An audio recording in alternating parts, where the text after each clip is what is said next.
సూఫీ అనే ఒక సన్యాసి ఉండేవారు. ఆయన అన్నీ త్యజించారు.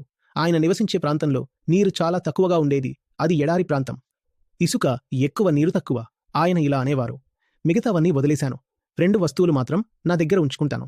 ఆయన తనతో పాటు ఒక చిన్న తాడును, ఒక చిన్న పాత్రను ఉంచుకునేవారు. ఆ పాత్రకు ఆ తాడును కట్టేవారు. ఒక చోటులో ఆయనకు బాగా దాహం వేసింది. నీరు దొరకడం లేదు. అప్పుడు ఆయనకు ఒక బావి కనిపించింది. ఆ బావిలో ఒక జింక నీళ్లు తాగుతోంది. ఆయన సంతోషించి, చాలా కాలమైంది, నీళ్లు దొరకలేదు, జింక బావిలో నీళ్లు తాగుతోంది, ఇవి మంచి నీరు కాబోలు అనుకున్నారు. బావిలో నీరు నిండుగా పొంగి పొర్లుతూ ఉన్నాయి. జింక హాయిగా అక్కడి నుండి నీళ్లు తాగి వెళ్ళిపోయింది.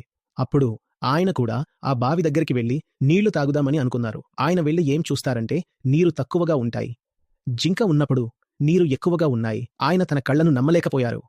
అప్పుడాయన అక్కడే కూర్చుని, ఇదెలా జరిగింది? యాల్లా, ఇప్పుడే కదా మేము నీటిని చూశాం అన్నారు. అప్పుడు ఆకాశవాణి వినిపించింది. ఇలా అంది, జింక దగ్గర తాడు లేదు, జింక దగ్గర ఆ కుండ కూడా లేదు, అందుకే జింకకు నీరు ఇంతవరకు ఉండేది.